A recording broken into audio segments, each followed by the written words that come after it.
This channel does not promote any violent, harmful, or illegal activities. All content provided by this channel is meant for an educational purpose only. মহারাষ্ট্রে গড়চিরৌলিতে বাহিনী ও মাওবাদীদের মধ্যে সংঘর্ষ, নিহত দুজন মাওবাদী।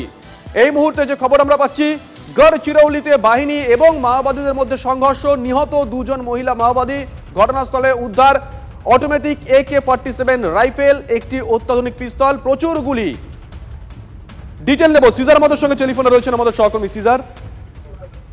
গোটা ছত্তিশগড় এবং গড়চিরৌলি এই যে পুরো এলাকাটা জুড়েই কিন্তু অ্যান্টি মাওয়িস্ট অপারেশন সেগুলো চলছে। এরকমই একটি অপারেশনের সময় যেটা জানা যাচ্ছে যে C-60 কমান্ডো যারা রয়েছে রাজ্যের তাদের মুখোমুখি হয়ে যায় এই মাওবাদীদের এই স্কোয়াডটা, মূলত মহিলাদের এই স্কোয়াড, এবং তারপরেই দুপক্ষের গুলি বিনিময় শুরু হয় এবং তারপরে এনকাউন্টারের পরে দুজন মাওবাদী মাওবাদী ক্যাডারের তাদের দেহ উদ্ধার করা হয়েছে। বাকিরা অনেকেই আরো আহত হয়েছেন বলে পুলিশ সূত্রে দাবি করা হচ্ছে, যদিও তাদের দেহ রিকভার করা হয়নি, অনেকেই আহত অবস্থায় পালিয়ে গেছেন। দুজনের মৃতদেহ উদ্ধার করা হয়েছে, প্রচুর পরিমাণে অস্ত্রশস্ত্র উদ্ধার করা হয়েছে এবং মাওয়িস্ট যে লিফলেট এবং প্রচার পুস্তিকা সেগুলো বেশ কিছু লিটারেচার উদ্ধার করা হয়েছে। এবং এখান থেকে এটা স্পষ্ট যে মাওবাদীরা যে শান্তি প্রস্তাবের কথা বলেছিল, সেই শান্তি প্রস্তাব বাস্তবে কিন্তু আদৌ কোথাও কার্যকর হচ্ছে না, কারণ এখানে দুপক্ষই কিন্তু গুলির লড়াইয়ে ব্যস্ত। গোটা ছত্তিশগড় গড়চিরৌলি যে এলাকা, সেখানে কিন্তু এখনো শান্তি প্রস্তাবের কোন ধরনের প্রতিফলন কিন্তু মাওবাদীদের তরফ থেকে এখনো দেখা যাচ্ছে না। ধন্যবাদ।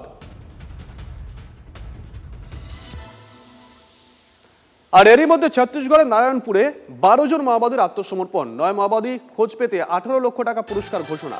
বিজাপুর ও দান্তেওয়াড়ায় মাওবাদী হামলায় নিহত 2 জন। মাওবাদীরা কি অস্ত্র ত্যাগে রাজি হয়েছে?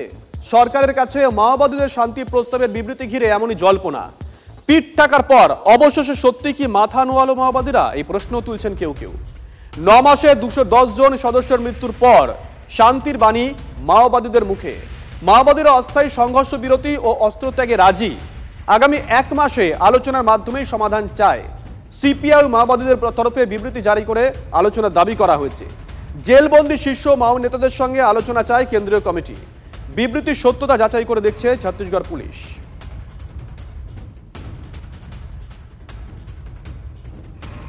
আমরা কথা বলেছিলাম প্রাক্তন এনএসজি কর্তা দীপাঞ্জন চক্রবর্তীর সঙ্গে, তিনি কি বলছেন শুনুন। দেখুন, মাওবাদীদের এই মুহূর্তে যা অবস্থা রয়েছে, ওরা মোটামুটি ছিন্ন বিচ্ছিন্ন হয়ে গেছে, লিডারশিপ পুরোপুরি খতম।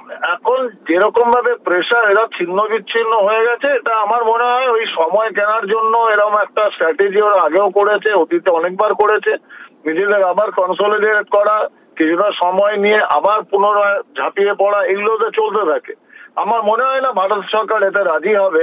এলিমিনেট করবেন যেরকম ভাবে বলেছেন অমিত শাহ 2026 এপ্রিলের মধ্যে, সেটাই করবেন।